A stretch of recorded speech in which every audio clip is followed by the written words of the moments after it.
ఏపీలో 5 ఏళ్ల పాటు జగన్ అరాచక పాలన చేశారని, ఎన్నికల్లో వైసీపీని ఇంటికి పంపుదామని విజయవాడ పశ్చిమ ఎన్డీఏ కూటమి అభ్యర్థి సుజనా చౌదరి పిలుపునిచ్చారు. ఎన్నికల ప్రచారంలో భాగంగా కొండ ప్రాంత వీధుల్లో తిరుగుతూ స్థానికులను ఓట్లు అభ్యర్థించారు.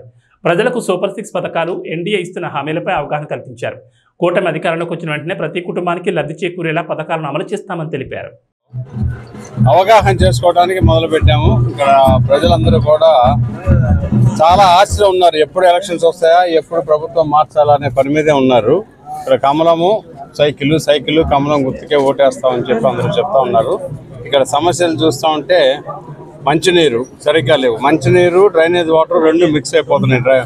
అండర్ గ్రౌండ్ పైపులు అన్నీ దెబ్బతింటాం వలన అవి రోడ్లు ఇవన్నీ కూడా వేయాలి. తర్వాత టిట్కో ఇళ్ళకి లోకడ ప్రభుత్వంలో డబ్బు కట్టినాక వెంటనే ప్రభుత్వం మారటం వలన ఈ అరాచక పాలనలో వాళ్ళందరికీ అన్యాయం చేశారు. పెన్షన్లు కూడా చాలామంది తీసేశారు.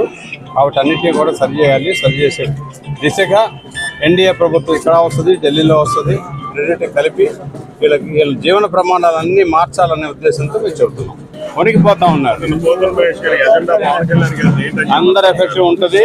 ఈ అరాచక పాలన పోవాలి, రామరాజ్యం రావాలి, ఎన్డీఏ ప్రభుత్వం రావాలి అనేది నరేంద్ర మోడీ గారి ప్రభుత్వం, చంద్రబాబు నాయుడు గారి ప్రభుత్వం 14 సంవత్సరాలు చూశారు.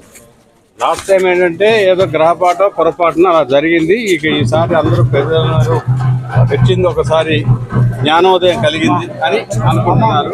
మేము అడగకముందే అది చెప్పేస్తున్నాం. అది పరిస్థితి. Thank you sir.